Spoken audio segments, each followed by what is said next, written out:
राजस्थान की राजधानी जयपुर का ऐतिहासिक आमेर किला भारत में ही नहीं दुनिया भर में प्रसिद्ध है अपनी बनावट के लिए और ये वर्ल्ड हेरिटेज साइट में भी गिना जाता है। जयपुर की भागादौड़ी से करीब 11 किलोमीटर दूर ये किला आमेर गांव के पास पहाड़ी की चोटी पे हाइट पे बसा हुआ है। अरावली के पर्वतों से घिरा हुआ ये किला राजस्थानी कला और संस्कृति का अद्भुत उदाहरण है।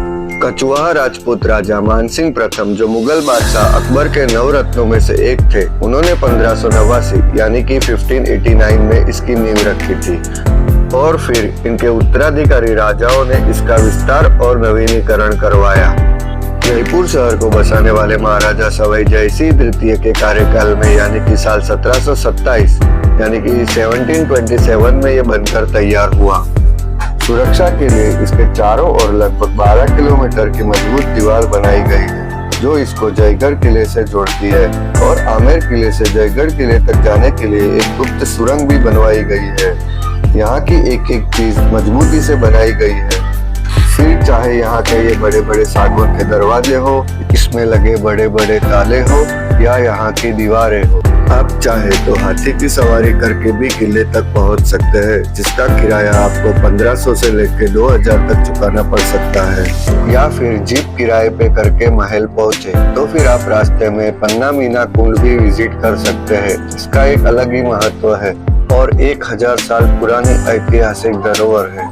इसका निर्माण भी राजा मानसिंह द्वारा रानियों के स्नान के लिए करवाया गया था। ये जगह पहले मीना समाज का कैपिटल हुआ करता था जो 1037 यानी कि 1037 में कछवाहा राजपूतों से युद्ध में हार गए थे।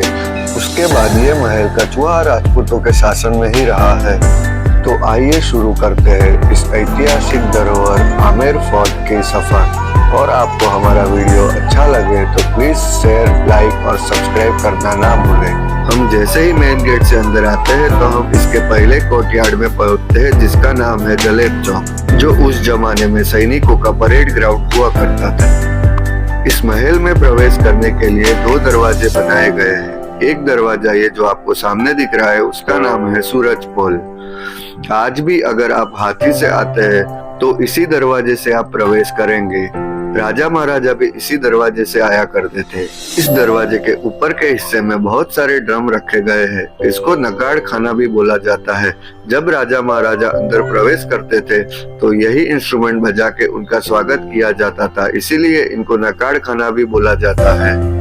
हम जिस दरवाजे से अंदर आए थे उसका नाम है चांद पुल। उस जमाने में आम जनता के आने जाने के लिए यह दरवाजा यूज किया जाता था। अभी के जमाने में अगर आप गांव से होते हुए आते हैं तो यही दरवाजे से एंटर करते हैं।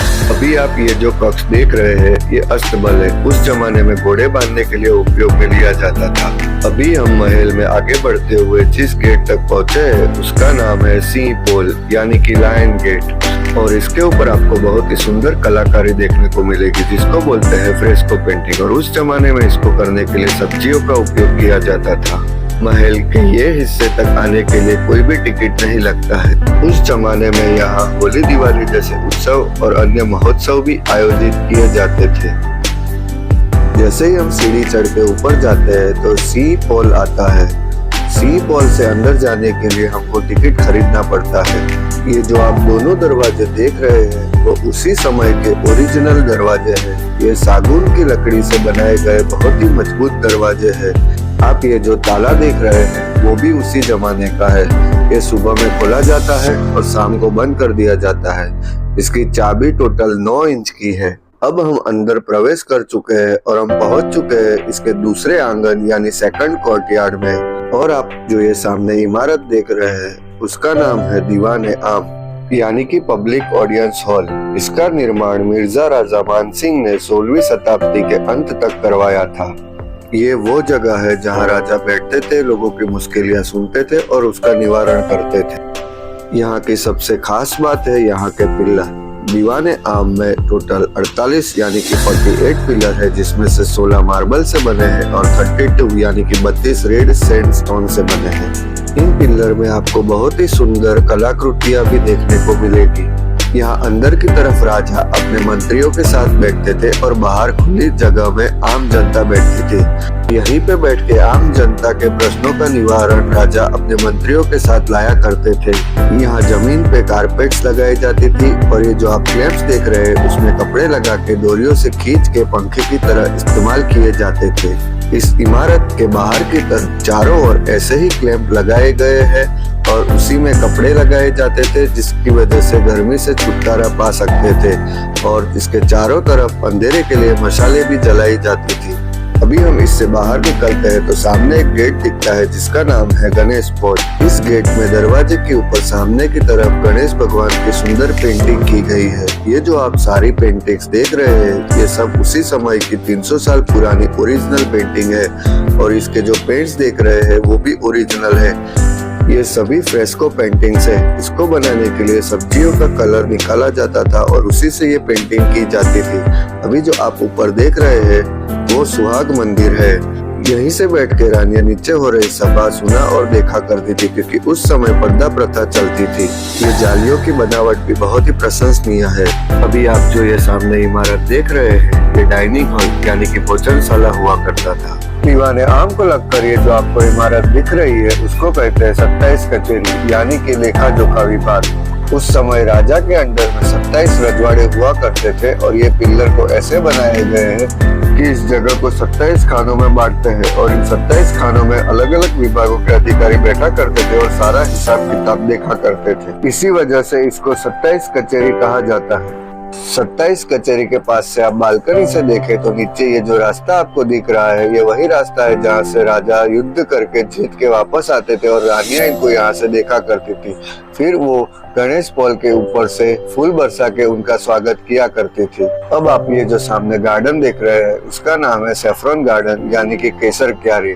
16वीं शताब्दी में राजा मानसिंह ने केसर के पौधे कश्मीर से मंगवा के यहाँ पे लगाने की कोशिश की, लेकिन केसर उगता है ठंडे प्रदेशों में। जयपुर बहुत ही गर्म शहर है तो ये केसर के पौधे यहाँ उग नहीं पाए। अब इसकी दूसरी तरफ जो आप ये गार्डन देख रहे हैं इसका नाम है दिल आराम बाग। कहा जाता है कि मानसिंह राजा ने ये गार्डन बनाने के लिए जिस आर्किटेक्ट को काम दिया था उसका नाम था दलाराम, तो फिर उसी के नाम से ये गार्डन का नाम रख दिया था। मुगल बादशाह अकबर जब पहली बार आमेर आए थे तो इसी गार्डन में बैठ के उन्होंने आराम फरमाया था। फिर उन्होंने इसका नाम दिल आराम बाग रख दिया था। अब हम उस जमाने का हमाम यानी स्नानागार देखते हैं। ये जो आप सामने देख रहे हैं ये उस जमाने का वाटर हीटर हुआ करता था। तो आइए समझते हैं ये काम कैसे करता है। ये जो आप सामने दो छेद देख रहे हैं उसके अंदर आग जलाई जाती थी। इसके ऊपर है वो पानी की टंकी है और पानी की टंकी के नीचे कॉपर का प्लेट फिट किया गया है। ये आग जलाने से कॉपर का प्लेट गर्म होता था और फिर उसके ऊपर रखा हुआ पानी गर्म होता था। फिर वो गर्म किए गए पानी को इस स्नानागार में शिफ्ट किया जाता था और इसके अंदर गुलाब, मोगरा और अत्तर को डाल के फिर इसमें राजा स्नान किया करते थे। इसके आजू बाजू में चेंजिंग रूम, मसाज रूम वो भी अलग से कमरे दिए गए हैं और फिर स्नानागार के बाजू में पुराने जमाने के शौचालय भी बनाए गए हैं। ये आप देख सकते हैं कि पुराने जमाने के शौचालय कैसे हुआ करते थे। फिर अब हम इससे बाहर निकलते हैं तो हम इसके तीसरे आंगन यानी कि थर्ड कोर्टयार्ड में पहुंचते हैं। इस एरिया को कहा जाता है दीवाने खास। इसी दीवाने खास में राजा अपने खास मेहमानों और दूसरे राजाओं के राजदूतों से मिला करते थे। इस दीवाने खास में 4 इमारतें आती हैं जो है शीश महल, उसके ऊपर जश मंदिर और फिर सुहाग मंदिर और शीश महल के ठीक सामने है सुख मंदिर।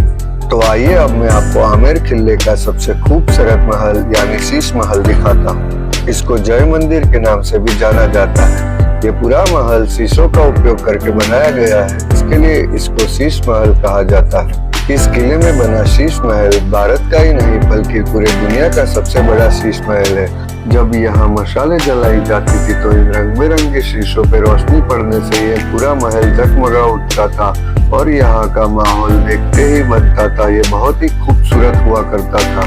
ये महल की चारों ओर बाहर की तरफ बड़े बड़े पर्दे लगाए जाते थे और ये पर्दे ये जो आप मार्बल में देख रहे हैं छेद उसमें लगे आयरन रॉड के अंदर लगाए जाते थे। उस समय दुनिया को ग्लास बेचने वाला देश हुआ करता था बेल्जियम। तो राजा जयसिंह ने 1634 यानी 1634 में बेल्जियम से ग्लास मंगवाए और यहाँ के लोकल कारीगरों से इसको फिट करवाया और ये महल का निर्माण करवाया। ये जो छत पर आप गोल्डन कलर की लाइन और कारपेट डिजाइन देख रहे हैं, ये पूरा 24 कैरेट रियल गोल्ड का बना हुआ है। ये शीश महल बहुत ही खूबसूरत है। आप यहाँ पे ये जितने भी ग्लास देख रहे हैं, ये सब कॉन्केव ग्लास है और इसके ऊपर सिल्वर की पॉलिश की गई है। जब यहाँ पे मशालें जलाई जाती थी तो छत पे लगे हुए शीशों में इसका प्रकाश पड़ के जो नजारा हुआ करता था वो पूरा आसमान में लगे तारों की तरह दिखता था। यहाँ पे एक रानी का बेडरूम शीश महल के दाईं तरफ बनाया गया था और दूसरी रानी का बाईं तरफ बनाया गया था। ये जो आप बीच वाला हिस्सा देख रहे हैं, ये कॉमन हॉल हुआ करता था और पीछे जो आप जाली वाला हिस्सा देख रहे हैं वो डाइनिंग हॉल हुआ करता था, यानी कि भोजनशाला।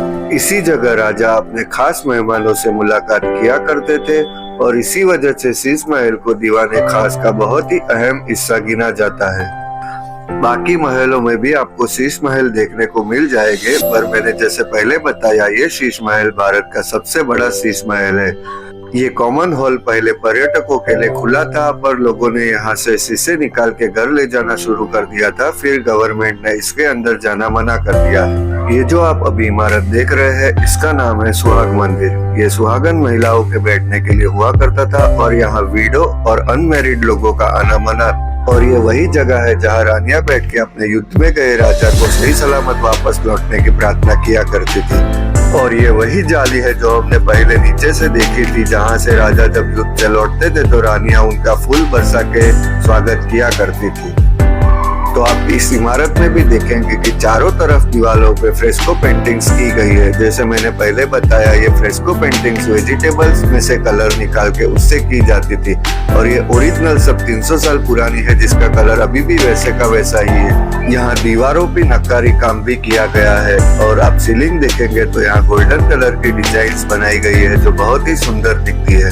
अभी आप जो ये सामने इमारत देख रहे हैं, इसका नाम है जस मंदिर। आप इसको ध्यान से देखेंगे तो आपको इसका आकार दुल्हन की पालकी की तरह दिखता है। अब बीच का हिस्सा देखेंगे तो ये हाथी की पीठ की तरह बनाया गया है और उसके आजू बाजू जो डोम है वो वाटर टैंक है और इसमें पानी चढ़ाने के लिए चमड़े के मशक का उपयोग किया जाता था। ये जो आप 3 दरवाजे देख रहे हैं, उसके ऊपर जो पाइप दिख रहा है वो कॉपर का पाइप हुआ करता था और 2 टैंक में एक एक हॉल हुआ करता था जिसको बंद रखा जाता था। और जब ये हॉल्स खोले जाते थे तो पानी बह के नीचे लगी कॉपर पाइप में आता था और उसमें भी छोटे छोटे हॉल्स हुआ करते थे। और ये जो आप क्लैंप देख रहे हैं, उसमें खसखस के पेड़ बांधा करते थे और पानी उसमें जाता था और फिर उसकी वजह से पूरा एरिया ठंडा रहता था और गर्मियों के मौसम में भी ये एरिया पूरा ठंडा रहता था। तो इसी वजह से गर्मियों के मौसम में इस जस मंदिर को प्राइवेट ऑडियंस हॉल के तरीके से यूज किया जाता था। इसके नीचे भी एक शीश महल हुआ करता था, पर इसके अंदर अब नहीं जा सकते क्योंकि पर्यटकों ने इसके अंदर के हिस्से को बहुत ही नुकसान पहुंचा दिया है और इसको अस्थायी रूप से गवर्नमेंट ने अब बंद कर दिया है। तो अभी जो मैंने आपको शीश महल दिखाया, उसी के सामने की तरफ बनी हुई जो आपको इमारत दिख रही है, उसका नाम है सुख मंदिर। तो आपको सुख मंदिर और शीश महल के बीच में जो ये खूबसूरत गार्डन दिखाई देगा, वो मुगल प्रणाली 4 भाग के अनुसार बनाया गया है और इसके अंदर आपको अलग अलग तरह के जियोमेट्रिकल शेप भी देखने को मिलेंगे। और अब आप देखेंगे तो इस गार्डन के बीचों बीच एक खूबसूरत फाउंटेन भी बनाया गया है। ये गार्डन देखने में बहुत ही ज्यादा खूबसूरत और हरा भरा है। अब हम आ गए हैं दीवाने खास के आखिरी हिस्से यानी कि सुख मंदिर में। इसको सुख महल या फिर पैलेस ऑफ द प्लेजर भी कहा जाता है। ये महल का बाहरी हिस्सा है। ये जो आप दीवारों पे उभरी हुई कारीगरी देख रहे हैं, वो मुगल आर्किटेक्ट से बनाया गया है। इसकी छत पे कड़े लगे हुए हैं जिसमें झूला लगाया करते थे और बीचों बीच एक मिरर भी है जिसमें रानी अपने आप को निहारा करती थी। ये जो आप सामने देख रहे हैं, उसमें छत से पानी आया करता था और नीचे बनी जो कैनाल है उसमें से होते हुए गार्डन में जाता था और इसकी वजह से ये एरिया बहुत ही ठंडा रहा करता था। यहाँ पर जो रानियों के बेडरूम्स हुआ करते थे, उसके दरवाजे चंदन की लकड़ी से बनाए गए थे और इसके ऊपर हाथी दांत यानी कि आइवरी से भी काम किया गया था। लेकिन समय के चलते ये दरवाजे खराब होने लगे और लोगों ने यहाँ से हाथी दांत के पीस जो थे वो निकालने शुरू कर दिए। तो अब गवर्नमेंट ने इसके सामने एक और कांच का दरवाजा भी लगा दिया है जिसकी वजह से ये सुरक्षित रहे। 1589 से लेकर 1614 तक, यानी कि 1589 से लेकर 1614 तक राजा मानसिंह यहाँ पर रहे थे। ये महल का फोर्थ कोर्टयार्ड है, जहाँ पे आपको मानसिंह पैलेस और राजा मानसिंह की रानियों के लिए बनाए गए कक्ष भी देखने को मिल जाएंगे। किले के इस हिस्से को जनाना महल के नाम से जाना जाता है। राजा मानसिंह की 12 रानियां थी और इनके लिए यहाँ पे 12 अपार्टमेंट्स बनवाए गए थे, और आप जो ये देख रहे हैं उनमें से एक अपार्टमेंट है। और सभी रानियों के अपार्टमेंट हूबहू एक जैसे ही बनवाए गए थे, जिसमें बाहर की तरफ एक खुला हॉल हुआ करता था और हॉल में अंदर और बाहर दोनों तरफ दीवार पे बड़ी बड़ी पेंटिंग्स बनाई गई थी। और अब हम अंदर की तरफ जाते हैं तो ये जो दिख रहा है ये रानी का बेडरूम हुआ करता था। ये जो दरवाजा है उसके पीछे रानी का बाथरूम हुआ करता था। और अब आप जो ये देख रहे हैं ये रानी का रसोई घर हुआ करता था, जहाँ रानी के लिए खाना बनाया जाता था। अभी जो ये आप देख रहे हैं यहाँ एक साइड पे 3 रानी के अपार्टमेंट हुआ करते थे और टोटल 4 साइड है, तो 4 साइड के मिला के टोटल यहाँ पे 12 अपार्टमेंट थे। और ये 12 अपार्टमेंट के बीच में जो ये आप देख रहे हैं उसे कहते हैं बारादरी। अगर कोई रानी को कोई परेशानी हुआ करती थी तो उनको यहाँ बारादरी में बुलाया जाता था और राजा उनके साथ बैठ के परेशानी का निराकरण किया करते थे। अब आप ऊपर की तरफ देखें तो ऐसी बालकनी बनाई गई है जहाँ 2 रानियां एक साथ खड़ी रह सकती है। ऐसी टोटल 6 बालकनी बनाई गई है, तो 12 रानियों को एक साथ खड़े रह के नीचे हो रहे मनोरंजन देखने का अवसर मिल जाया करता था। और यहाँ किनारों पर 2 छतरियां बनी है जहाँ किन्नर खड़े रह के पहरा दिया करते थे। ये एरिया में पुरुषों का आना सख्त मना हुआ करता था, इसीलिए इसको जनाना महल या जनाना बेवड़ी भी कहा जाता था। अब आप ऊपर की तरफ देखें तो ये जो इमारत आपको दिख रही है ये राजा मानसिंह का महल हुआ करता था, जो अभी राजस्थान सरकार ने बंद कर दिया है। तो ये इस किले का सबसे पुराना महल है और इसको बनाने में 25 साल लगे थे और राजा ने यहाँ कम समय बिताया है और युद्ध के मैदान में ज्यादा समय बिताया है। अब आप जो ये देख रहे हैं ये सुरंग 1.5 किलोमीटर लंबी है, जो आमेर फोर्ट को जयगढ़ फोर्ट से जोड़ती है। आमेर फोर्ट का अलग ही महत्व है, यहाँ पे दुनिया की सबसे बड़ी तोप रखी गई है। अब जयगढ़ किले के बारे में अलग से वीडियो देखना चाहते हैं तो कमेंट में बताएं। पर्यटक इस सुरंग का इस्तेमाल करके यहाँ से जयगढ़ किले तक जाया करते थे, लेकिन लॉकडाउन के बाद अभी तक ये सुरंग को खोला नहीं गया है। अब आप जो ये कढ़ाई देख रहे हैं इसका इतिहास से कोई रिश्ता नहीं है। जोधा अकबर मूवी के शूटिंग के लिए ये बनाई गई थी और मूवी के कार्यकर्ता सब इसको यहीं पे छोड़ के चले गए। अभी जो ये आप कमरे देख रहे हैं ये उस जमाने के स्टोर रूम हुआ करते थे, तो बाहर से जो भी सामान आता था वो इन कमरों में स्टोर किया जाता था। बारिश का पानी स्टोर करने के लिए बहुत बड़ी अंडरग्राउंड टैंक गणेश पल के नीचे बनाई गई है और वहाँ तक जाने का रास्ता यहाँ बना हुआ है। तो ये था खूबसूरत आमेर का किला। अगर आपको हमारा वीडियो अच्छा लगा हो तो लाइक, शेयर एंड सब्सक्राइब करें और चैनल को सपोर्ट करें।